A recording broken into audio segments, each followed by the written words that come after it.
Half a day students, I am Governor Lou Leon Guerrero. You all have been through a year of big changes. We've had to adapt and make big changes to keep our families and our island safe. But with change comes opportunity and a chance to try new things like PBS University. While Lieutenant Governor Josh Tenorio and I will continue to do our part to keep our island safe, you students have a part to play as well. Your part is to keep learning and to keep up with your lessons. That's why I am happy to see you here ready to learn with PBS University. PBS University is a way to bring a continuous educational curriculum to you while you stay safe at home during this time. To help you keep up with your studies, we asked our friends at PBS Guam and the Guam Department of Education to put together this episode. Thank you for doing your part and have a great lesson.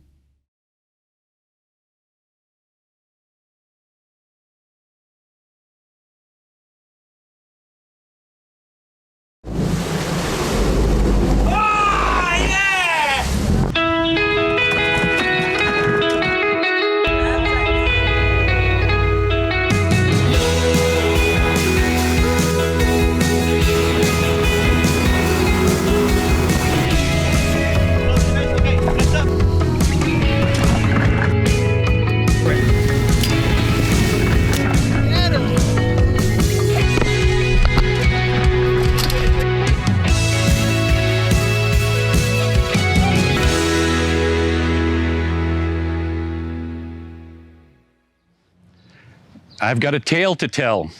It's a fish tale about the indigenous people of the Mariana Islands. These people, including some of my ancestors, were great open ocean fishermen for more than 3,000 years, catching even marlin from their sailing canoes.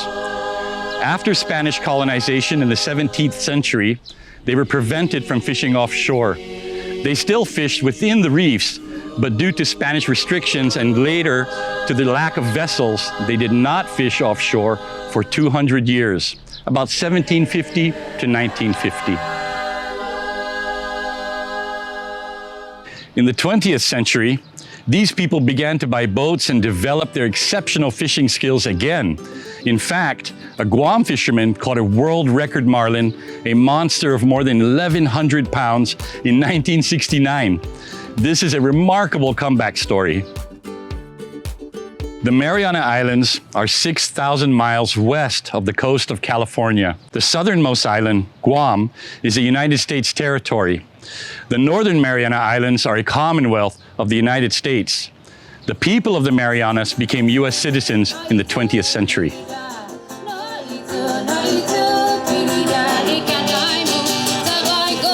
The Mariana Islands were the first remote islands in the Pacific Ocean to be settled by people.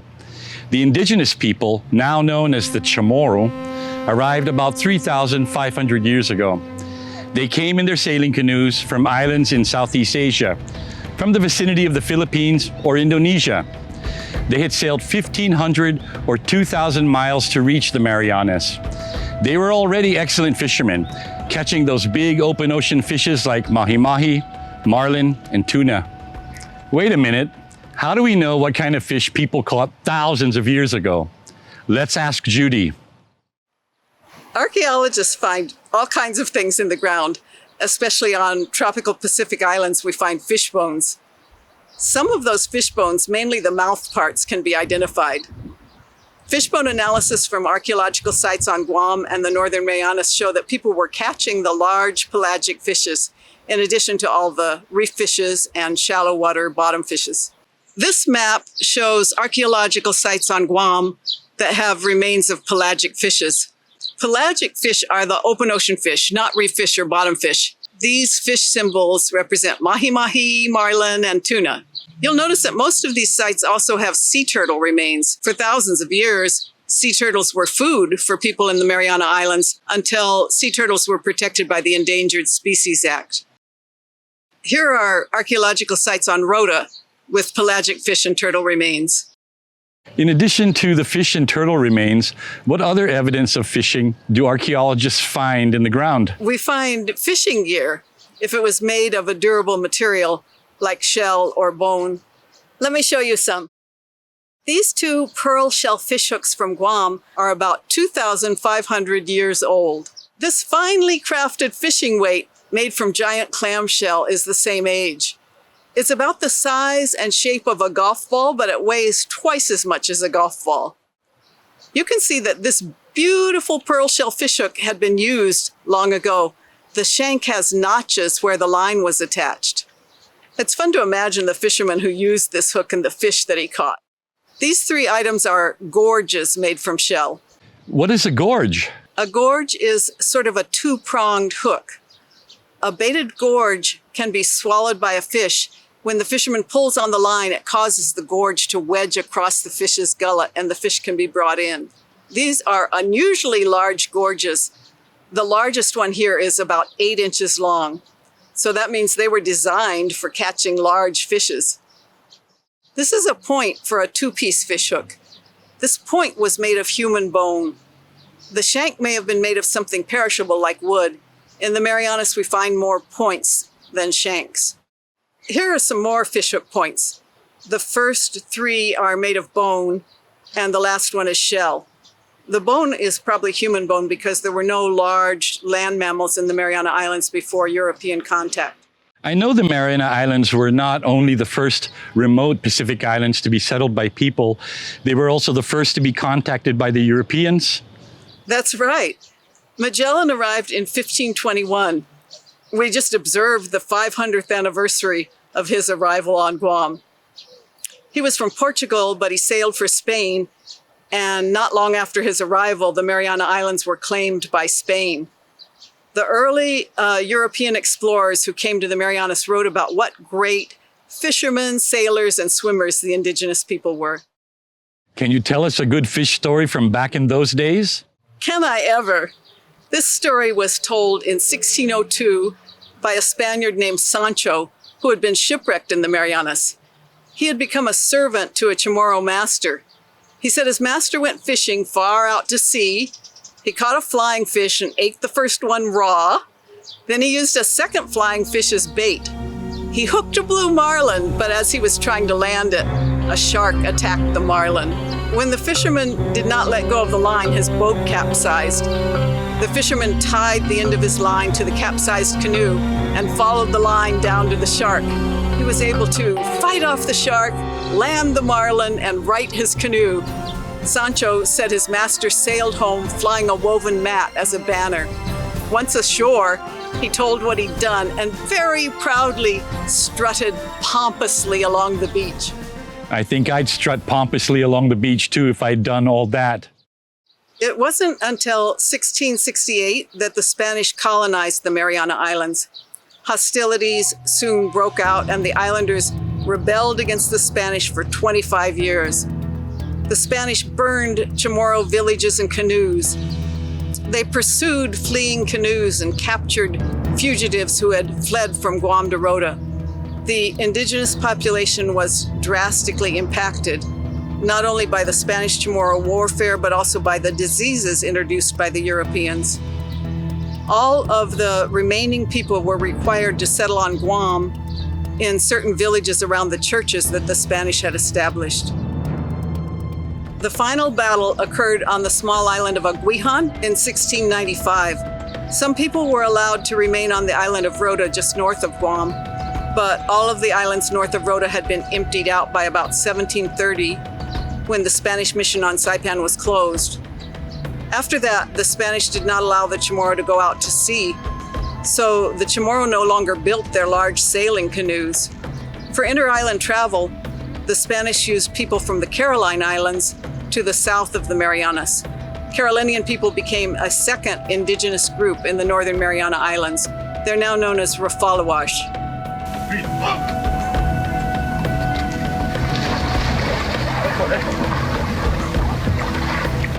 The pelagic fishing of the ancient Chamorros depended on our ocean sailing canoes. They were seen and described by Europeans, visitors from Magellan's arrival on.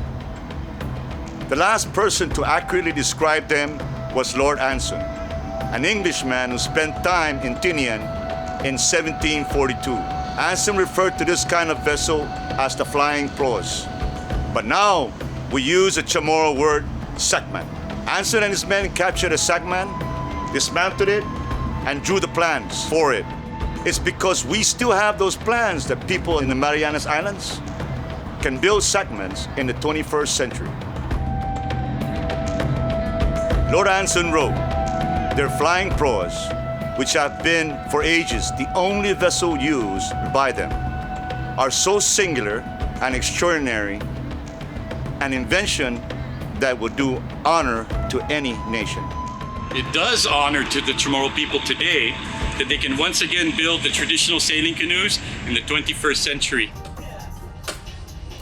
Can you tell us about the process of building canoes? The first thing that we usually do is we look at a log. Whatever the size it may be is what we're going to start with. The main log would be the hull itself, the main hull on the bottom. Mm-hmm. And then we look at another log that will start to make the matas, the two ends. That determines the length, the total length of the canoe. Once we've dug that all out and attached them together, then we start making the planks and build around it. So then we look for another log, and we use another log to make planks. And then that planks is what we're going to raise it up to the sides and to the size we're looking for. So it's anywhere between 3 to 4 trees.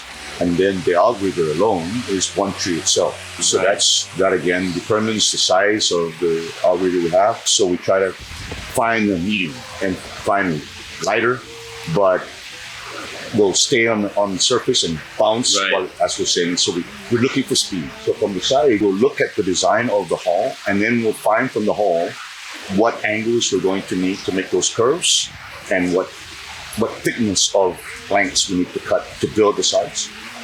We place them together, we glue it, and we tie it down. Make the next plank come up until it just keeps coming up until you actually have the full hull. The kids enjoy it. You know, the younger generations are having a beautiful time learning how to use the mats, how to use modern tools. You know, the sooner we get the canoe done, the sooner we go out and sail.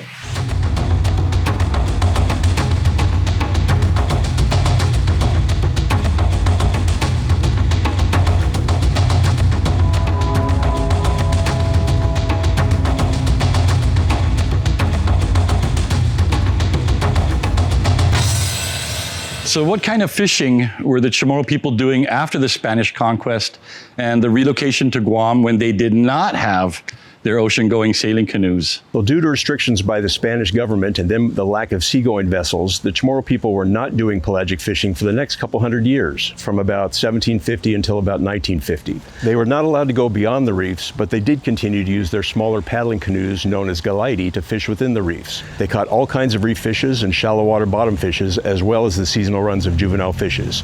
Juvenile fishes such as rabbitfish, minyahak, the tiao, and other seasonal fish like a tulay and a chumon. I think probably minyahak are my favorites, especially when they're fried. What kind of gear were those fishermen using? Hook and line? Well, they used hook and line, but they also used many kinds of nets, such as surround nets, pull nets, drag nets. They used fish weirs, they used spears, and they used a chumming device called a poyo as well. So when was there any more open ocean fishing in the Mariana Islands? Well, there was a lot of pelagic fishing done by the Japanese in the Northern Marianas before World War II. During the years between World War I and World War II, Japan controlled the Northern Mariana Islands. The Japanese operated a huge pull and line fishery, catching millions of pounds of skipjack tuna or bonita annually through the 1930s.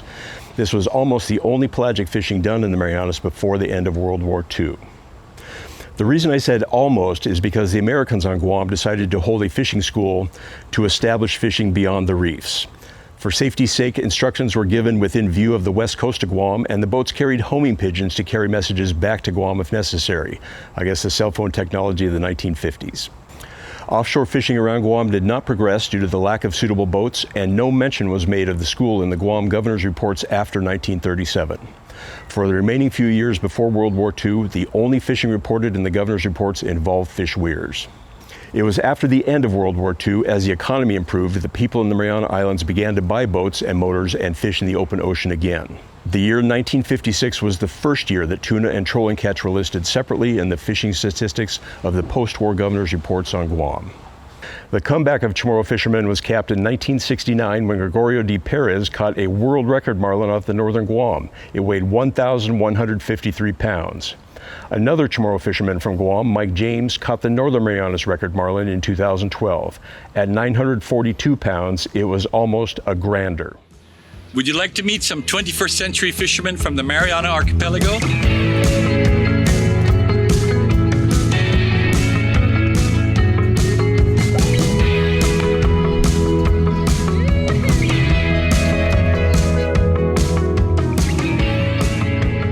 My name is James Borja, and I've been fishing for going on 45 years now. And my father actually taught us how to fish at a very young age, and he was 5 years old at that time. And from there, we just never looked back, and we fish today as well. So it's been a long time. Fishing's a lifestyle for me. My name is Adam Sangil. Stay in the village of Mingilao. I've been fishing for as long as I can remember. There's pictures of me like 2 years old with some reef fish by the shore. Once I was able to learn how to cast, we were fishing for eat. Half a day. My name is Stephen Meno. I moved back here from when my dad retired from the United States Army in 1984. First time coming back to on Guam on island. Just surrounded by a family of fishermen and fisherwomen. My name is Mike Fleming. I'm born on Tinian and grew up there and learned how to fish with my grandpa, my uncle, and other relatives and friends fishing on the island of Tinian during the 1960s. My name is Cecilio Raikulupi, born and raised on the island of Sarawak, and I learned how to fish from my dad, my grandpa, my uncles, and the whole clan.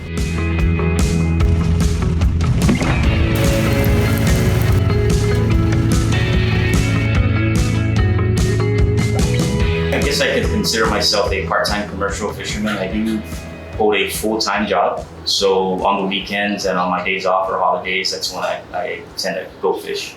Sure, I've been an advisory panel member with the Western Pacific Fisheries Management Council since 1999. For Guam, we don't have a large-scale commercial fishery such as purse seiners or longliners. Our fishery is mostly, subsistence, small boat fishery. With very, very little fish getting sold. Our annual catch limits that are set for Guam's EEZ, it's never met because, of course we don't have a large scale fishery. So a lot of the catches are just mainly day trips, right? People come in and their catches aren't thousands of pounds. It could be a few hundred or several hundred. Other than that, our annual catch limits are within the limits that are there for the island, and hopefully it continues to be that way.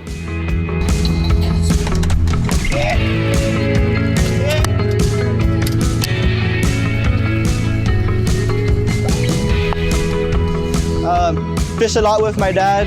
I was also fortunate to fish with a lot of other people, whoever wants to bring me along. Now that I'm a little bit older, my friends have boats, fishing with them. You never stop learning how to fish. We do fish for special occasions, but then again, dinner is a special occasion. So anytime we can get fresh fish for a meal, it's always a good time. But sometimes I get sent out to look for a marlin for a party, or if conditions are right, we might switch up from trolling and go bottom fishing just for a fresh fish for the house. Special occasions, yeah, all the time. We get asked for fish left and right for everyone's events.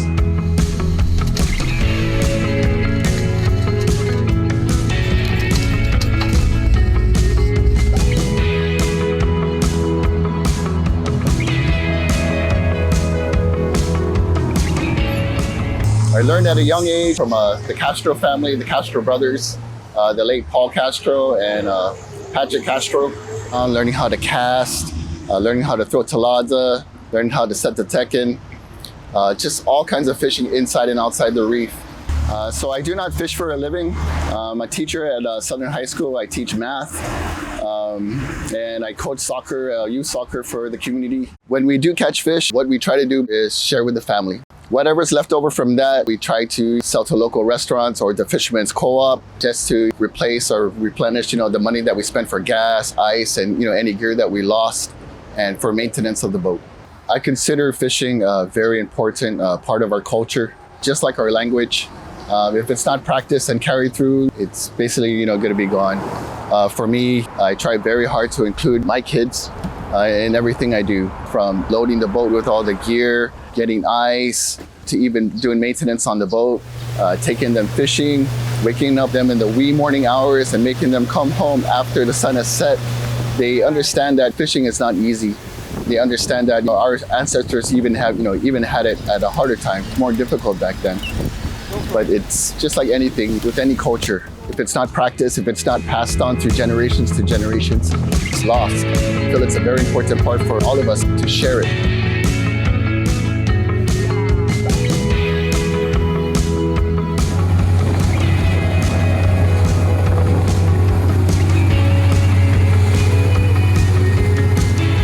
I am a member of the AP, who is also a representative and the ears and eyes of the fishermen here. We kind of look and be the watchdog for the fishing issues here in the Northern Marianas Island. Since 4,000 years ago, the ancient Chamorro has the flying proa, the best of all sailing boat in Oceania.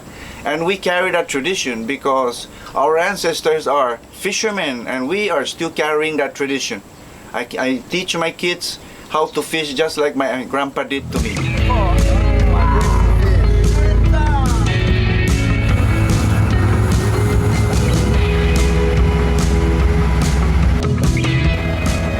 I'm on the advisory panel on the Western Pacific Fisheries Management Council for CNMI and Marianas Archipelago. My responsibility is to take the concerns of the community, especially the fishermen, any community member that involve anything with the ocean, especially the elders. I collect hear their concern, ideas, and share it with the council because they're the first steward of the ocean. The reason why I say fishing is the most important part of our culture and community is because we live off fishing. And there is nothing else to do better than to go fishing and pass on that knowledge to the future generation and also to take care of the resources for the next generation.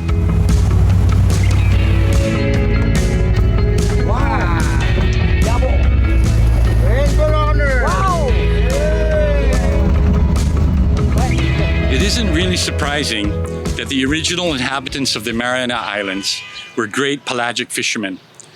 Remember, those people had to sail 1,500 or 2,000 miles just to get to the Marianas. So of course, they knew how to fish in the open ocean. It is surprising that the Spanish colonizers put a stop to open ocean fishing by the Chamorro people. The Spanish didn't want the Chamorro going off island. They wanted to keep everyone in villages surrounding the churches. It was their way of subduing and controlling the local people. What is remarkable is that the Chamorro made such a successful comeback. They hadn't built their ocean-going craft for 200 years, but once they got the opportunity after World War II, they began to buy boats and motors, and they went back to catching those large pelagic fishes, even that world record marlin. Now, the people who were prevented from doing open ocean fishing are not only great pelagic fishermen again, they are involved in managing the fisheries as well through the Western Pacific Regional Fishery Management Council. That is a great comeback. The Western Pacific region is big, nearly 1.7 million square nautical miles. That's a lot of fish. But the Western Pacific Fishery Management Council doesn't really manage fish. It manages fisheries. That means people. We have 4 indigenous cultures in our region: Hawaiian, American Samoan, and Chamorro and Rafaluish in the Mariana Islands. According to state and federal agencies, all of the 5 wild-caught species in the Marianas, which are like skipjack, yellowfin tuna, mahi-mahi, blue marlin, and wahoo, are smart seafood choices because they are sustainably managed and responsibly harvested under U.S. regulations. Supporting fishermen and fishing is very important to the Council. That's why we funded projects to repair and improve the Agate Small Boat Marina Dock in Guam and the Smiling Cove Marina Dock and Garapan Fishing Base in the CNMI.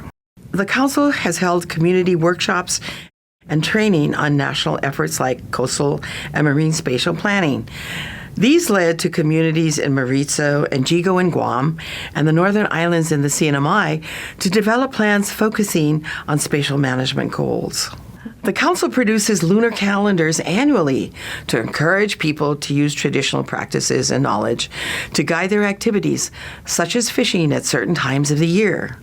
Traditional cultures protected spawning periods in times of abundance. From improving boat docks and ramps to developing a vision for long-term sustainability to reviving and restoring traditional fishing practices, the Council has supported the people of the Mariana Islands, their culture, and their heritage.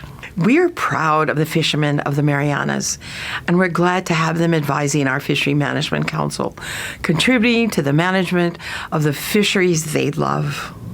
Viva e pescador! Undang kulu nasi jusmase. Ihega huginin hage na na na na na na.